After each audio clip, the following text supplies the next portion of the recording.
Hello everyone, and welcome to this joint webinar. Very happy to have you here. My name is Florian Guldner from the ARC Advisory Group, and together with me today is Ali Raza from ThroughPut AI. We're going to talk about supply chains in 2022 and the trends. We'll give you a bit of a background while we are waiting for the last persons to join. This is basically the continuation of a collaboration for the ARC forum.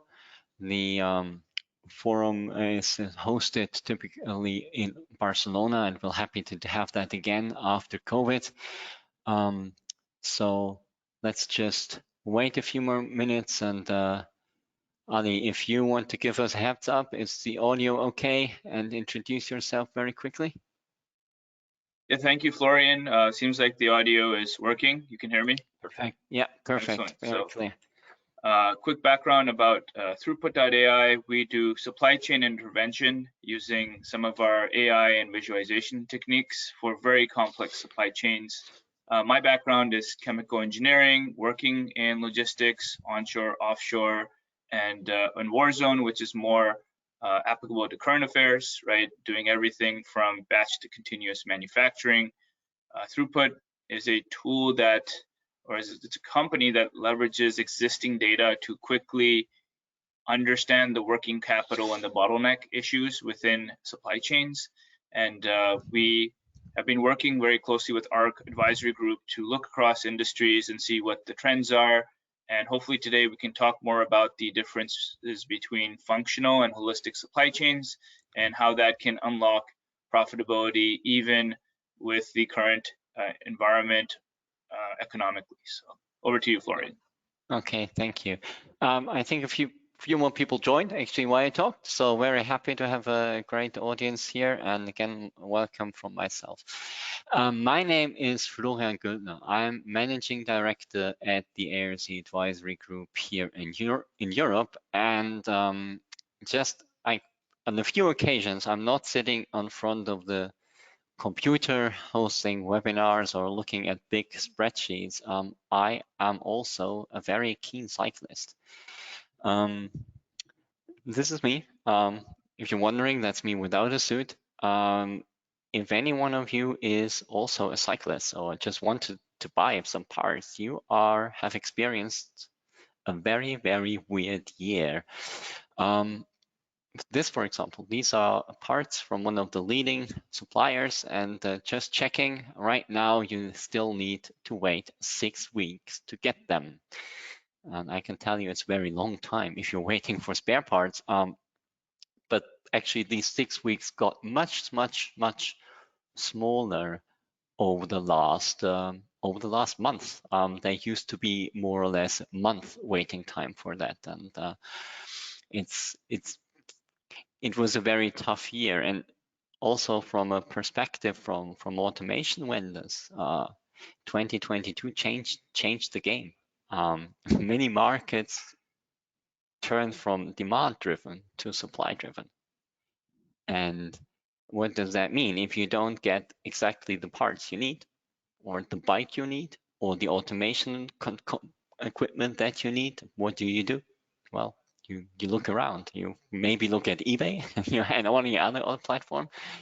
But well, if you don't have Shimano, there are other providers out there. So in this case, 2022, the whole competition landscape, it changed, and it didn't change because of innovation on the product side. It didn't change because of sort of fancy new products or whatsoever. It changed due to the availability of parts and due to functioning of supply chains. Are there any comments on this? Were you also waiting for parts for weeks and months? Yeah, a lot of our customers were waiting for parts and for weeks, for months, in some cases years, right? Depending on the product that you're putting together, right? Sure. It's been a while since I owned a bike, but as many people are seeing, right, the pendulum keeps shifting between demand and supply, right, every other 11, 15, 20 years, depending on the cycle, right? And as you correctly mentioned, right, before profitability was pretty much taken care of from a demand perspective, all the technology was focused around generating more demand. And the big assumption was that, well, supply will keep up, just keep figuring out how to generate more sales and more sales and more sales. And suddenly when you can't have parts come out of thin air, that's where the music stops, and then you are left with missing chairs, right? So it's been a big challenge.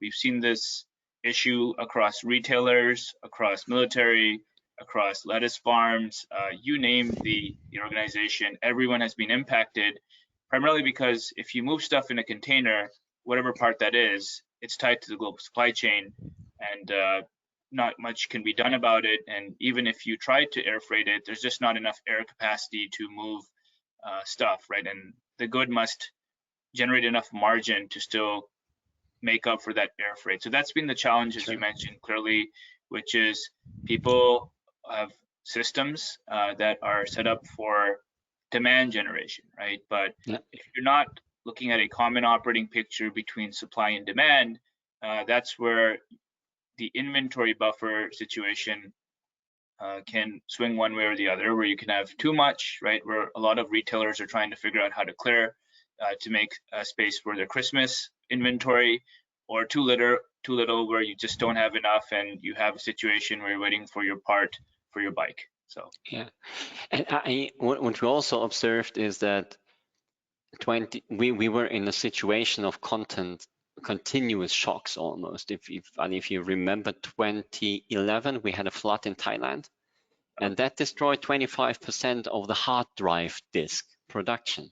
But it was a very focused event. It took out a few factories in the north of Bangkok in Thailand, and the supply chains really recovered very, very quickly. But now we were dealing with multiple shocks, being factory closed for semiconductors. We had factory closure. We had energy shortage in China. We had a factory burning down somewhere in the US. We had the containers, of course, and so forth and so forth and so forth. So the whole game got much more complex. I mean, probably something where you need a much better technology how to deal with that, instead of just, oh, I buy it from a different factory, because you know. Yeah, absolutely. I mean, coming from the corporate world, as you know, functional units are required to deliver certain results, whether it's asset utilization or profitability, etc. And that's always been the focus, right? Just do your job. And the domestic market here in the US is very much to that point, right? Where as long as your factory is performing and everyone takes care of their factory, then everything should work out, right? In a global world with other dynamics, right, that might not be the case. Classic example, right, going back almost a decade, was when I was running operations in the Middle East. When we had an invasion happen there, that was a demand disruption that we had not prepared for, right, for example, because no one saw it coming. But we were still able to run our operations and be functionally strong, right?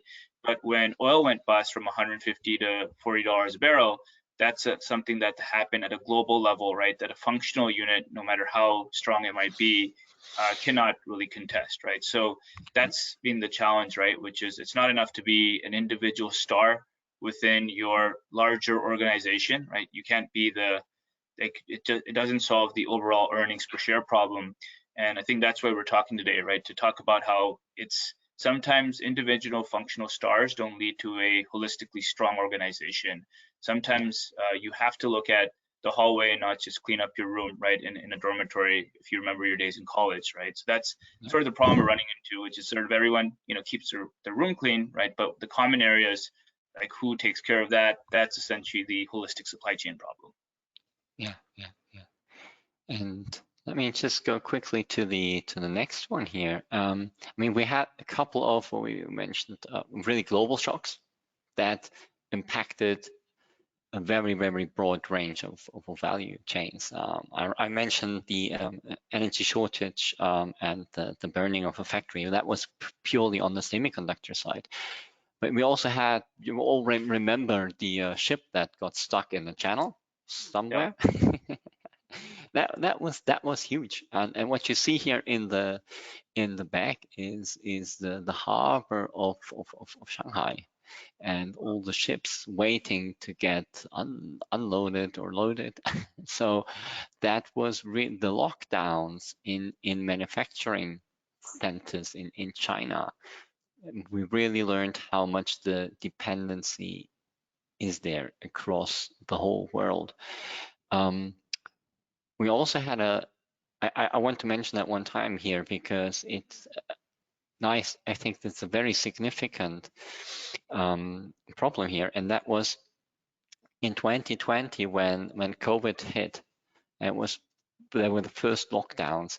A lot of the capacities that were scheduled to be built up in semiconductor as well as in other industries, those investment was basically frozen, right?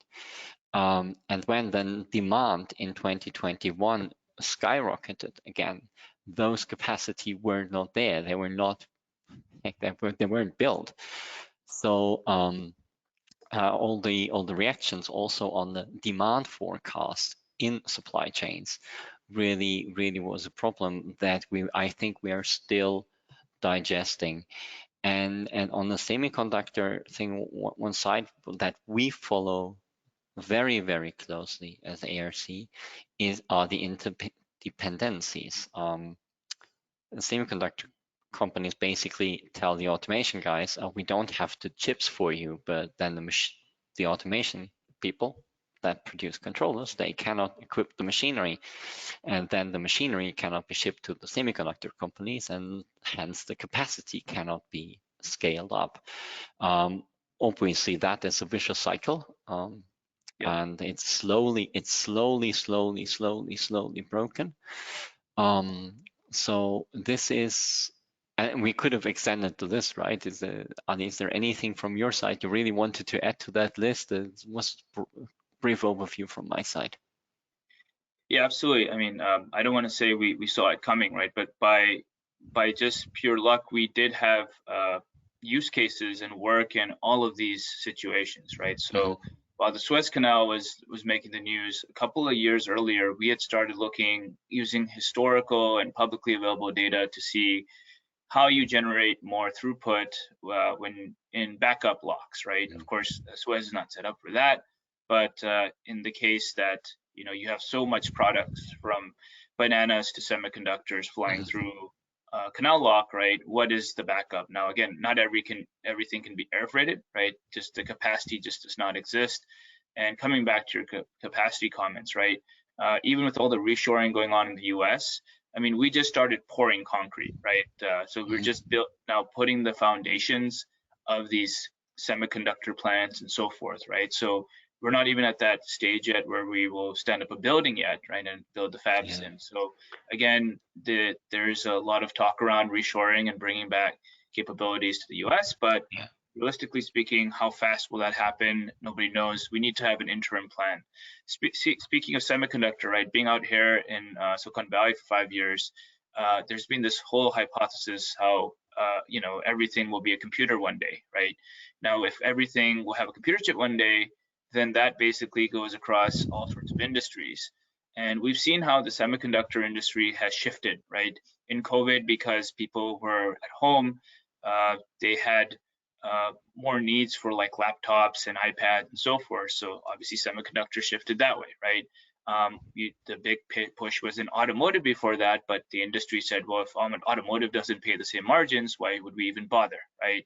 And then that shifted, right? Because people are now going back to work, so they don't need iPads and new phones as much anymore, right? To continue work. So that demand dropped. All the same, right? With semiconductors, which is an industry we've been keeping an eye on in terms of assembly and demand.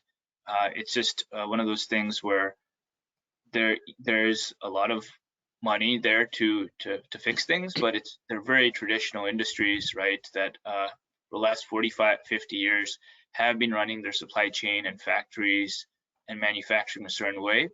And it's going to take a little bit of time again for them to even shift out of their gears, right? So we're seeing it across the board. What's interesting is supply chains or logistics moves stuff very fast, right? The supply chains change very slowly. We work in maritime, right, as well. You know, sometimes the solution is obvious, but the culture is not there. I've seen maritime companies for now 5 to 6 years exactly where they were maybe 2016, 2017, when you sort of know what they need for digital transformation. It doesn't have to be AI or anything, right? It can be basic data analytics using a little bit of material flow analysis, but a lot of people are stuck, right? And interdependencies. We're seeing more and more of it, which is how do you make the economics work and the supply side work? One thing you mentioned on the demand forecasting side, right? There were all sorts of AI tools and regressors developed to get that demand forecast as accurate as possible. But supply forecasts, if you look at those sorts of tools, not that many inputs, right? I mean, I have not come across any strong supply forecast tools. Yes, now we're looking into supply risk management, but supply forecast, looking backwards to see, hey, are they going to deliver or not, is a missing link in almost every project management software I see, ERP system I see, and many other systems.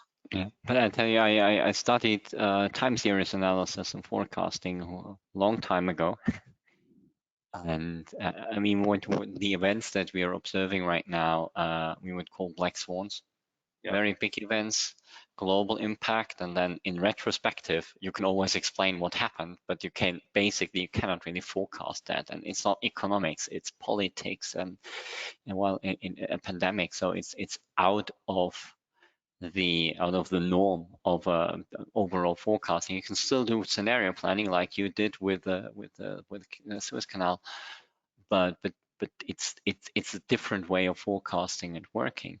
And one thing that we really learned here is, and you mentioned that already, the holistic planning. I mean, you can optimize a machine or a plan to the max, run it the most efficient, the most perfect way, but without the supply chain, it's completely useless. You can optimize your plant, but certainly if you don't have the parts to build whatever you're building, that doesn't help you a lot. And if you're then outbound wise, right? If you outbound wise if you fabricate the wrong products, or haven't solved your the logistics out, well, you just pile up newly produced products. So this is, and we saw very, very, very big projects in certain industries, and modernization, for example, on chemical plants. Well, to make that work, you need all parts. You cannot just leave out one controller or one type of I/O module, and if you don't have that, that's it. You have to wait until 2-3 years until the next window opens. Yeah, I mean, it's a team game, right? That's what people are learning about industry. And speaking with the World Cup going on, of course, right? You might have the best striker in the world, but that doesn't mean that's going to require. There's no guarantees that you're going to win the World Cup, right? So that's what essentially the supply chain is, right? Which we're all finding, which is there was a lot of efficient but incremental value add work going on, right, in the automation industry, because there was assumption that globally things will not be disrupted, right? Now coming back to your comments around, forecasting and AI, Nassim Taleb still doesn't believe this is a black swan event, but the outliers, right, have basically created questions around, well, are we supposed to be focusing on efficiency, or do we need to go back to effectiveness? I was just attended a panel with a 4-star general retired who was talking about how the U.S. military is essentially built for efficiencies, right?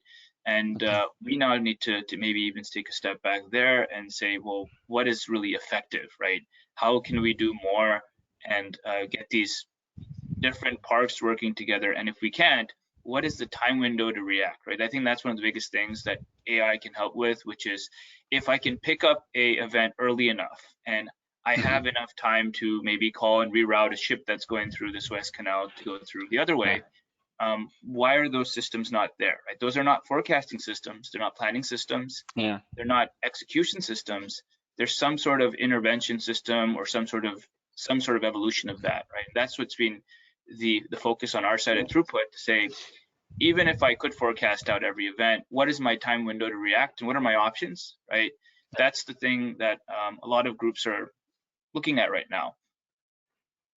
Yeah, good. So let's take a look forward. We talk a lot about the. I think we're always around halftime, a bit overtime already. But let's take a look into the future. So what do we see coming to come up for the next year? A big thing is of course inflation. And inflation is has a bigger impact than just rising prices. So inflation can lead to reorganization of value chains because sourcing in Europe just gets cheaper than in US because of the weak exchange rate. Inflation also can really trigger other black swan events. I mean, the Arab Spring started because of rising food prices. It didn't start because there were autocratic leaders. It started because people couldn't afford to buy food. So that's one thing where for supply chains, we certainly have to monitor what changes happen there, and also if, again, it changes also consumption patterns. If you are careful, you just won't buy a new PC. The old one can do another year, but you obviously will continue to buy food and pharmaceuticals. Well, the next one is, to quote my old economics professor, 3 economics, 4 opinions, but we are quite sure right now we're at the edge of a recession, if not already one step in. And that, of course, also has an impact on supply chains. The next one is China. It is not seen as a dependent partner anymore by a lot of companies. And we see reshoring. You said it yourself, Ali, right? You're pouring concrete for the semiconductor industry, and the good reason for that was that the law by the Biden administration, basically saying the U.S. know-how doesn't not allowed to be shared with China anymore in this area. So. But it takes time, right? It takes a lot of time to do all this. This could be a very, very long-term task. And any comments on the first 3, Ali, or you wanna extend anything here? Yeah, absolutely. So on the first 3 trends, coincidentally, I was watching President Obama's talk on Trevor Noah last night, but he talked more about like supply chains and inflations and economics, right? So it's interesting, right, where economics and supply chains are sort of correlated, right, and they're hand in hand. But to explain that to the layperson how this all impacts their life is quite challenging, right? To say that it's hard to explain that there's like this global backbone that basically controls all sorts of things, even economic situations and recessions. So one of the things we're working with our customers to think about in terms of inflation is like, look, we told them 2 years ago that you can't keep raising the price, right? Ultimately, people will just not buy that group because they don't have the discretionary budget. So you need to start focusing on products that you can deliver on time, in full, and with margin, versus just trying to push and capture market share, right? You can't conquer every market, especially when you're not using data, right? That Amazon has done very successfully. They have a model, right? But again, they don't push every product out there. Once they find something, then they make it one of their choices, and then they push that even further, right? But a lot of companies should be thinking about just getting their product portfolio right and making sure they work with suppliers that they know can deliver and can hit their targets, and then everything else becomes a bit of a risk game, right? Which is, okay, we're willing to take the risk to say, because this component's not going to show up, even if we don't push it, we still are in the green, right? So this is something that has to be thought of now, right? E-commerce boom was great for the last 2 years. Go ahead. And that directly links to the next point, right? The risk management of carrying several tier ups in the supply. So the whole risk management along the supply chain, right? Yeah. So yeah, absolutely. The big trend I'm seeing is most groups are not yet ready for like supply chain, intervention, but risk management is what I'm seeing more and more groups get into. The problem is that they're getting so tied up with all the potential what if scenarios that they're sort of slowing down the actions required for their supply chain rather than risk management. the time to plan was before the war, not during the war, right? We learned this in oil field, right, where we used to plan in war zone logistics. So we'd sit in the morning and figure out everything that could potentially happen, and we would prepare, right? Now going back and throwing on risk management, solutions on top of it, will prepare you for the next disruption, right? But the big question was, why wasn't it there to begin with, right? But yeah, that's my thoughts on risk management. It's going to be a hot space for the next couple of years. And next thing that is that it's our fault as Germans, the ESG, or environmental, social, and governance compliance. We ideally, in an ideal world, and I say in an ideal world, and Ali, you can throw some examples where the real world doesn't really work. The ideal world is idea behind is obviously that if we buy something here, we could buy it from hopefully green sources, and it's fine. There's no child labor, no slavery, and whatsoever involved that. But I mean, we know that a lot of labels are out there. Yeah. FSC for wood. There are a couple on fish and sustainable fishery as well. But many of these labels, how trustworthy are they? It's very, very difficult to really get to each of the, for example, coffee plantations and then check it. Yeah, no, I mean, it's a topic, right, that a lot of people discuss, and I've been on both sides of the spectrum, from starting the Green Club at my high school to being a hydraulic fracturing manager, right? So I've been on both ends of the spectrum, but ultimately the way we're looking at it, right, is like, yeah, you need gas to survive, right, in the winter, right? So is shale gas fracking okay, right? That's always been a controversial topic, but at the same time, right, then we're talking about turning mushrooms into shirts, right? So the overall view of what we look at from a ground realities perspective, right, is there's still a lot that can be done to just get the right products to the right customers at the right time that make margin, and then clean out all the stuff that isn't selling. I think that's a good starting point, right? Whether it's concrete, retail, fashion creates a lot of waste. A lot of textile creates a lot of waste, even though it's on the ESG spectrum, right, where it's pushing that it's cleaning up. But I think the solution for right now for a lot of companies is just like, hey, products that don't sell, let's not push, right? That's a good starting point, and then everything else comes after that. Yeah.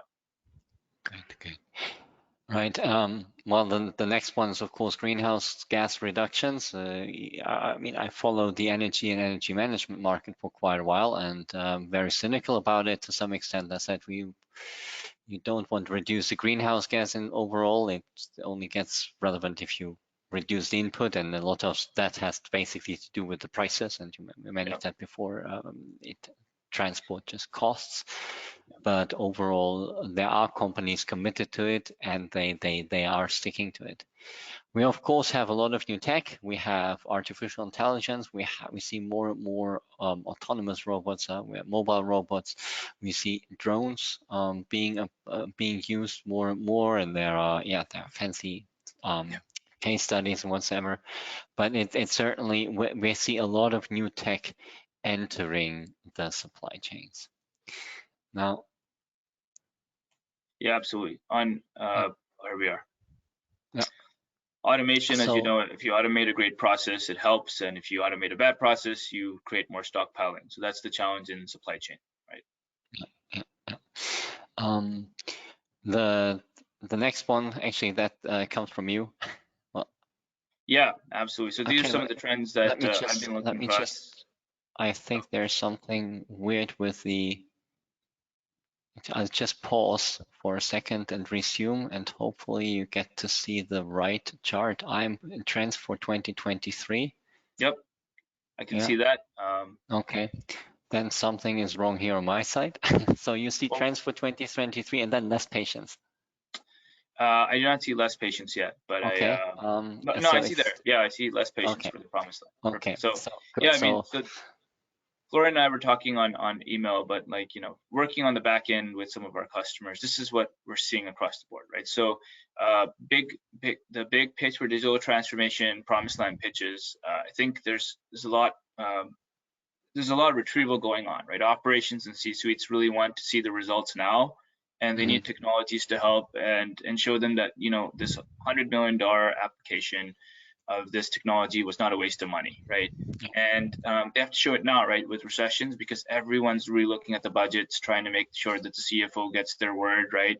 So their business unit doesn't get cut out. So that is going to be a trend. As I mentioned, supply chain risk management is probably going to be the sort of solutions that will continue to do well in the next couple of years, right? I don't think we're there yet where an AI system can cut, speed up, slow down, create flow, right? Systems exist. We do it for some of our more interested customers, right? But for the most part, it's going to be around risk scorecards. One of the things I'm seeing in visibility right now, and we partner with several of them, is okay, you have visibility, but now what, right? What do I do with this visibility? Can I speed up some stuff, slow stuff down? So what's really what people are now looking to do is, now that you have the supply visibility piece and the demand forecasting piece, how do you bring it together into what they call a common operating picture, right? To say, okay, what is the right inventory that we need down to the nth location? I think that is something that the world will move towards, right? Again, we talked already about this, but the American market is hyper-focused on defining a single point problem, finding a functional solution, checking the box, and saying we solved the big picture, right? Again, this is just not how it will be done, right? For holistic problems, you have to start the opposite way, where you have to look at the big picture, look at the working capital issues, digitization, shortfalls, and then go in and plug in the gaps, right? This is what we advocate at ThroughPut, right? Actually, this is not how the market thinks, right? We are educating the market on this. Technology will continue to push industrial policy, right? As Florian, as you mentioned, you know, a lot of the technology can do what needs to be done, but with all the global trade wars and stuff, it's going to need at least 5 to 10 years to overcome policies. Like, we're running into this in customers where they just don't do it a certain way, even though this is more efficient, right? So you have to rewrite the policies, sometimes even the AI logic. So again, there's going to be more focus on what if scenario, but it will continue at that business unit level, right? Everyone we talk to wants some sort of scheduling for their factory, right? Well, what about global scale scheduling, right? That's where the biggest pain point should be. But right now it's at that local factory level, saying, hey, because I'm not getting my parts, what is the what if scenario, right? So I'm seeing also a bit of a consolidation in the supply chain tech companies ecosystem, where now they're coming together to solve customer problems together, right? Versus the whole, like, we'll do everything, we'll be your single source of truth. And you know, with all the M&As going on and the restructurings and the bankruptcies, etc., it's just not gonna be as big of a pitch, right? Because there are new owners of companies, there's new mergers going on, and so that has been the challenge, right, with putting everything on a single system. So I'll stop there, turn over to you to wrap up. Yeah, good. Right, so I think we are already past time. So it was a real pleasure to have you to keep on the discussion that we have now for quite a while with you from ThroughPut, and it's always nice to talk with you. And everyone out there on the supply side, get me my bike parts, right? So I'm still waiting for bike parts here. So it won't get boring. I think the next years will pose many more disruptions, many more challenges, and we hopefully get through the next crisis a bit better in terms of supply chains. Any last words from you, Ali, or? Well, for the shoppers and the audience that are still around, this is going to be the greatest Black Friday ever, right? And retail environment, so everything is going to be on clearance in the US. But that's pretty much it, right? We're just, you know, happy that you attended this webinar so close to Thanksgiving. And if you have any questions, feel free to reach out to us by visiting our website, throughput.ai, or you can email me at ali@throughput.ai. So thank you again for your time, and thank you, Florian, for putting this on. Thank you very much. Thanks for having us, and well, enjoy your Thanksgiving week, everyone. Bye-bye.